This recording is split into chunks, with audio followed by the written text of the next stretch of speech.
Bom dia. Então, dando continuidade aqui, eu vou falar agora sobre essa patologia chamada de diabetes. Tentei colocar umas coisas bem profundas, desde o ponto de vista histórico, até do ponto de vista patogênico, fisiopatológico, metabólico.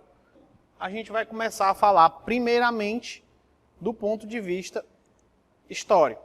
Dar uma revisão bem aprofundada, fiz uma pesquisa bem extensa, para a gente entender a evolução dessa importante patologia ao longo dos séculos, até milênios da nossa humanidade.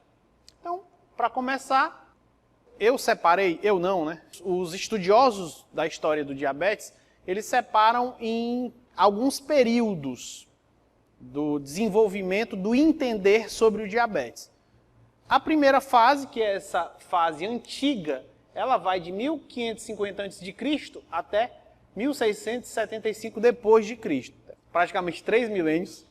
E você tem uma espécie de um período mais descritivo, no qual não se entendia muito bem o que era, só se descrevia, olha, fulano sente isso e isso, cicrano sente isso e isso.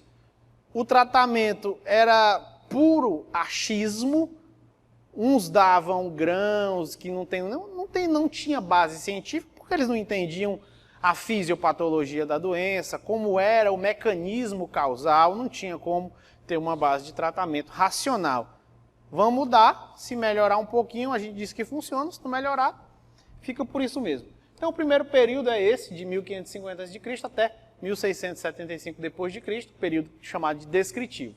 O primeiro relato do diabetes, e não é um relato, a gente pode dizer, é o diabetes, é indicativo que se tratava sobre o diabetes. Foi feito no papiro de Ébris, lá no Egito. Obviamente que o Ébris foi o pesquisador inglês que traduziu e descobriu lá, né, no contexto da egiptologia, a linguagem dos hieróglifos.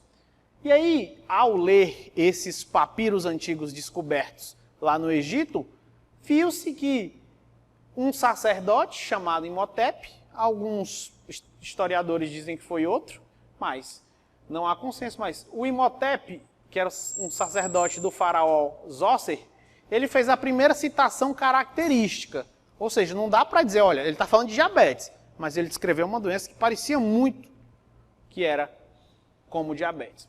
Ele disse, olha, o paciente tem grande vazamento de urina e uma perda rápida de peso. Obviamente que pode ser várias coisas, até o próprio diabetes insípidos.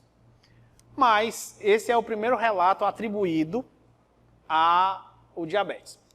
Aí o tratamento dessa poliúria, que é esse excesso de diurese, com grãos de trigo, folhas de hortelã, frutas, cerveja doce, ou seja, não tem um critério racional.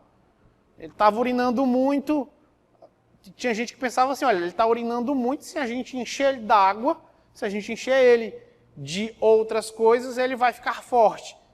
Porque dependendo do tipo de diabetes, como a gente vai ver, o diabetes tipo 1, ele é caracterizado por um definhamento do corpo maior e mais rápido, mais acentuado.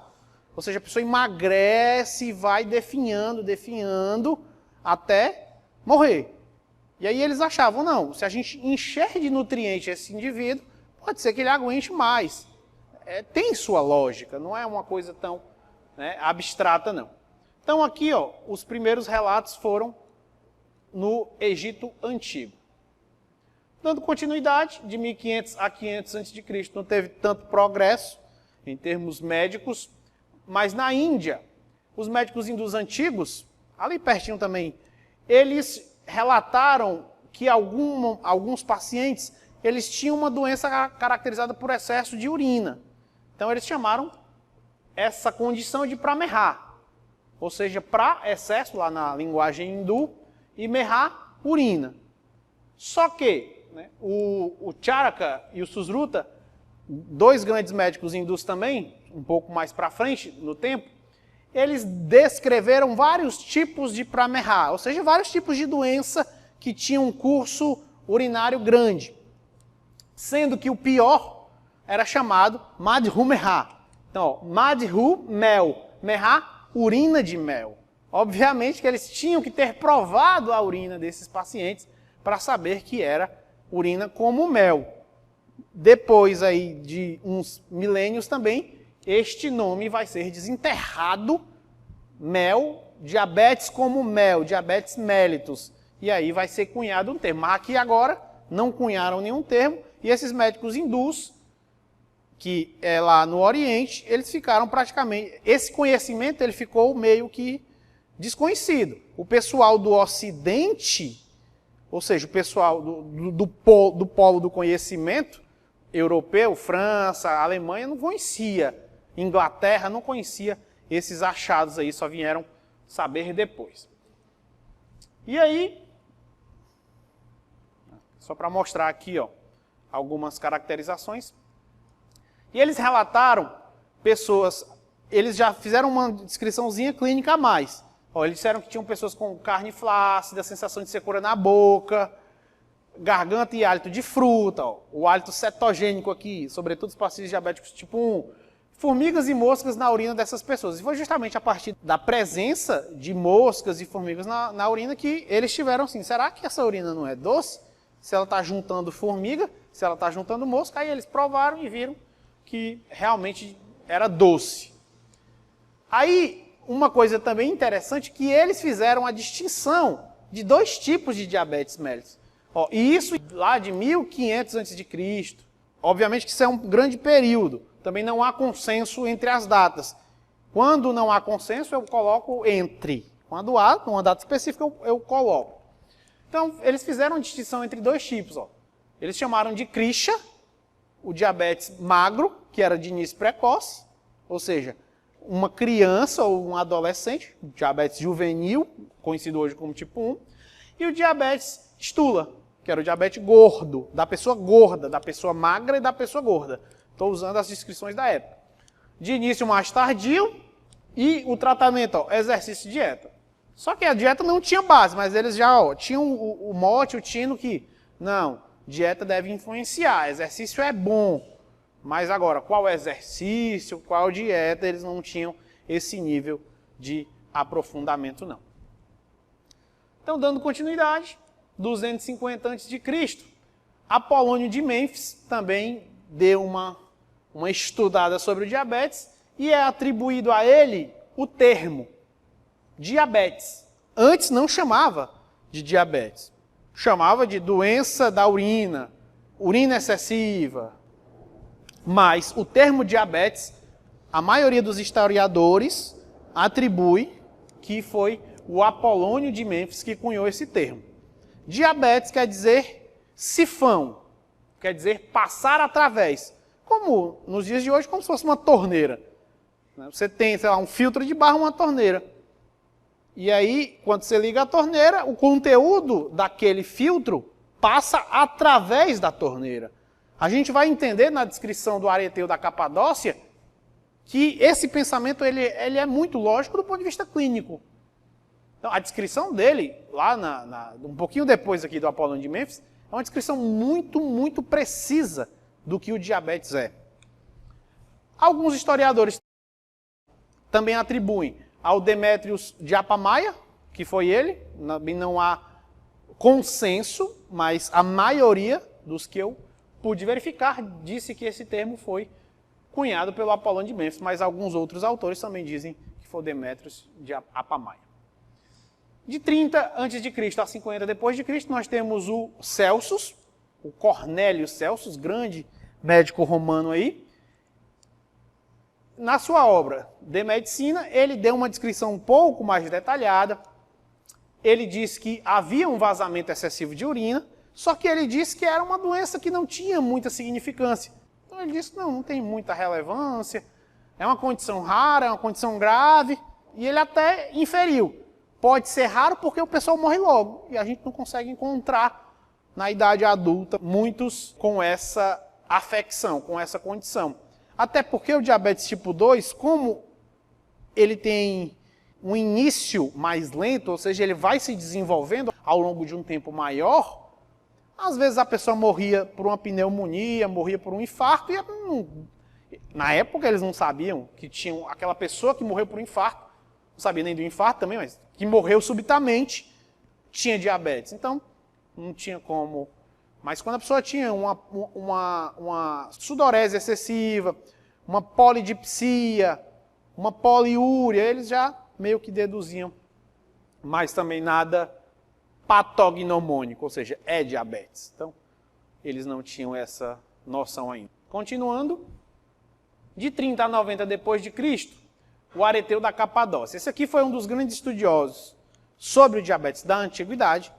Como eu tinha dito antes, ele deu a descrição mais precisa do que a doença é. Um dos mais notórios médicos da Grécia Antiga, nessa obra aqui, das causas e sinais das doenças agudas e crônicas, ele fez descrição, ele descreveu várias doenças antigas, dentre elas, diabetes. Aqui é uma versão da obra original, né? E aqui você pode adquirir a obra relançada lá na Amazon, por exemplo, tem para comprar, se você tiver interesse. Não lembro se tem ela traduzida para o português, mas para o inglês tem. Foi escrita em grego, obviamente.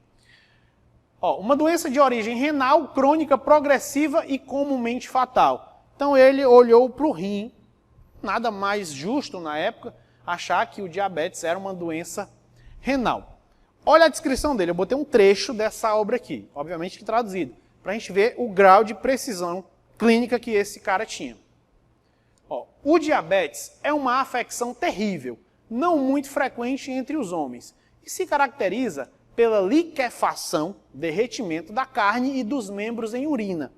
A urina não ocorre em intervalos, mas como se estivessem em aquedutos. O fluxo é perene, a sede é inesgotável, e embora você beba copiosamente, a quantidade de urina é sempre maior que a bebida, e não há diabético que possa ficar sem beber, como sem urinar, que se por um curto espaço de tempo, alguns são forçados a se abster, sua boca se torna seca, seu corpo seca, suas entranhas parecem queimadas, são tomadas por aborrecimento, por hesitação. A sede ardente os atormenta e não muito depois morrem. A gênese dessa doença trabalha lentamente, levando um tempo bastante longo para se desenvolver, diabetes tipo 2. Porém, quando a doença se desenvolve completamente, a vida do paciente é curta, pois a liquefação é rápida e a morte mais rápida ainda. Então, é uma descrição muito precisa do que o diabetes é.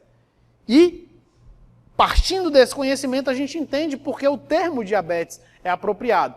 Eles achavam que os músculos, a gordura, se liquefazia e saía pela urina, entendeu? Então, a bexiga, o sistema urinário, ele servia de um sifão no qual o corpo da pessoa, ou seja, a carne, os ossos, o tecido adiposo, a gordura, ia se liquefazendo, ia se derretendo e se transformava em urina. Então, o termo diabetes, para essa descrição, ele é muito apropriado. Por isso que o Apolônio de Mênfis também visualizava mais ou menos esse fenômeno, mas não havia, até então, uma descrição nesse nível de detalhe. Então, o Areteu da Capadócia ele é muito importante na história do diabetes, porque ele deu essa primeira... Aqui não há dúvida que ele está falando de diabetes. Ao contrário do Papiro de Ébris, que você pode ainda dizer que não era necessariamente. Mas aqui, isso aqui é um trecho. Ele deu várias outras descrições. Não ia colocar a obra completa que não tinha como.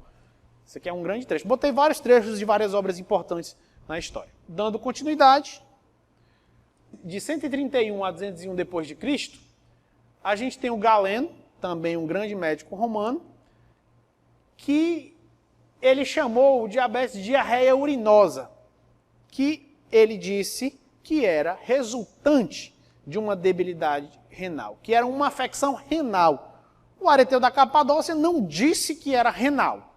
Ele disse que alguma coisa acontecia e os tecidos se liquefaziam e saíam pela urina. Ou seja, ele disse que o rim tinha papel, mas não necessariamente ele era o órgão sede da patogênese da doença. Aí uma descrição da obra do Galeno. Essa condição me impressiona como uma doença dos rins. Enquanto outros médicos a chamam de hidropsia do pinico ou diarreia urinária, Outros a definem como diabetes, mas alguns chamam de psacos, sede violenta. É uma doença muito rara, que observei apenas 2 vezes até agora. Esses pacientes tinham uma sede insaciável. Por essa razão, eles bebiam abundantemente e passavam toda a água que consumiam depois de um curto período de tempo que eles usavam. Aqui, obviamente, está praticamente ipsis literis, tal qual ele falou, eu não botei muito sinônimo, a não ser os da tradução mesmo. Também, atestando que nem os Celsius lá, que era uma condição extremamente rara, nessa época, sobretudo o tipo 1, o tipo 2 um pouco mais comum, mas o tipo 1 era mais raro. A diurese começa devagar, mas quando se torna mais intensa, retira primeiro o soro do sangue das veias, sem que tenhamos consciência disso. Quando todo o soro tiver sido liberado e o sangue na veia parecer ter perdido sua umidade, os vasos sanguíneos ressecados atrairão nova umidade do fígado e, mais tarde, dos intestinos e do estômago. Mas quando as veias da abertura do estômago se secam, o paciente anseia por fluidos, que era o mecanismo proposto por ele. Então, quando os fluidos são fornecidos, as veias ressequidas do fígado para o estômago rapidamente capturam toda a quantidade que flui dessas veias para os vasos adjacentes até atingir os rins, que não conseguem retê-los. Ou seja, ele disse o seguinte: o problema do diabetes está no rim. O rim está fraco. O rim, ao ser fraco, não segura a urina. E o paciente urina muito. Quando ele urina muito, o sangue sai de dentro dos vasos. Quando o sangue sai dos vasos que ligam o estômago ao intestino, a veia porta seca, o indivíduo sente sede. Quando ele bebe a água, essa água vai para a veia porta, da veia porta vai para o rim. Depois, né? Não diretamente. Vai para a veia porta, aí vai para a circulação sistêmica, vai para o rim, chegando no rim ele perde. Então, ele explicou que a sede excessiva era disso. Era por conta da diminuição da quantidade de sangue nas veias, que não deixa de ser, e que o sangue ficava saindo das veias porque o rim estava fraco para reter. Então, o problema do diabetes era renal. Diabetes é uma doença específica para os rins. A sede análoga à fome voraz tem sua sede na abertura da cavidade gástrica e é combinada com uma fraqueza da faculdade retentiva dos rins. A presença de uma faculdade retentiva não permitiria uma rápida eliminação da urina. Ou seja, se o rim prestasse, não haveria diabetes. Se o rim não fosse fraco, ele conseguiria reter a urina. O problema do diabetes era renal. E isso, apesar de ter sentido, atrapalhou muito o desenvolvimento do estudo sobre diabetes. Porque quando você diz que o problema está no rim, você vai se concentrar no rim. E o problema do diabetes, como a gente vai ver, não é no rim.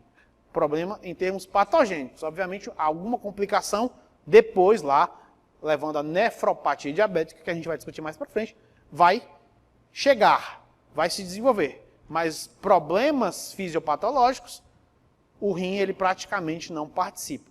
Então, como Galeno, ele, na época dele, ele era o maior médico, a maior autoridade médica, o que ele dizia era quase lei. Então, quando ele disse, olha, diabetes é um problema renal, ninguém se levantou para debater com ele. Todo mundo dizia, tudo bem. Então, todo o conhecimento científico acerca do diabetes, depois de 1500 anos, usava Galeno como referência. Então, isso atrapalhou muito o estudo e o desenvolvimento do entendimento do diabetes. Continuando, agora em 200, agora vamos voltar um pouquinho para o Oriente novamente. Lá na China, o Qi, ele descreveu a doença da sede, ou seja, as mesmas coisas que os hindus, a mesma coisa que os egípcios. Então, é uma descrição meio que universal.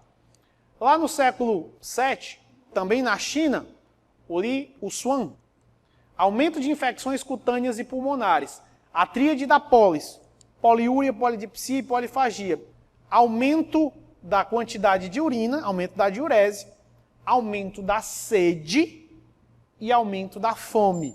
É a tríade da polis. Aqui foi a primeira descrição correlacionando o diabetes com algumas complicações. Ou seja, ele disse aqui, ó, que o diabetes está ligado com algumas doenças da pele, feridas, e algumas doenças pulmonares, pneumonia, por exemplo. E realmente são complicações. Feridas, sobretudo nos pés, a úlcera plantar, que a gente vai também falar. Então, o desenvolvimento, apesar dele não nem se atrever a propor um mecanismo, por que um diabético poderia ter mais uma maior sensibilidade cutânea a uma ferida, ele só apenas descreveu, por isso que eu estou dizendo, esse período é descritivo, eles só estão descrevendo, eles não estão explicando nada, eles só estão olhando o paciente e anotando, o paciente sentiu isso e isso. Agora, explicar por quê, eles tentaram, mas sem êxito, praticamente. A descrição perfeita, quase perfeita, do Areteu da Capadócia eu mostrei. Continuando, ó, em 1020 d.C., o Avicena, que foi um dos maiores médicos lá do Oriente, né, que é o nome dele normal na língua dele mesmo, Abdi Allah ibn Sina, conhecido como o Grande Avicena. Ele, na obra dele, O Cânon da Medicina, também descreveu, ó, urina doce, provavelmente provou, apetite aumentado, esses pacientes têm, lesões hepáticas, gangrena e impotência. Já falou mais duas complicações também. A gangrena é uma consequência de defeitos da circulação, né, que levam a uma hipóxia, a uma necrose isquêmica, que vai resultar no desenvolvimento de gangrena. E a impotência também é um problema vascular que acomete o órgão genital masculino. Também o diabetes pode precipitar algum problema nisso. Qualquer doença em termos circulatórios, desde uma aterosclerose até o diabetes por meio da aterosclerose, pode levar a um quadro de impotência. Até porque a ereção é um fenômeno vascular. Então, qualquer afecção vascular pode afetar. Encontrou alguns casos de poliúria e polidipsia que a urina dos pacientes não atraía formigas. Ou seja, o paciente urinava muito, tinha muita sede, porém, a urina do paciente não era doce. Então, ele constatou que havia um diabetes convencional, mas havia um outro tipo de diabetes. Mas ele não falou nada de nome. Era justamente a diferença entre o mellitus e o insípidos. Mas ele só disse, olha, tem paciente que urina muito e tem a urina doce, e tem paciente que urina muito e não tem a urina doce. Tem a urina sem sabor. Daí vem insípidos. Mas ele ainda não cunhou o termo, ele não só descreveu.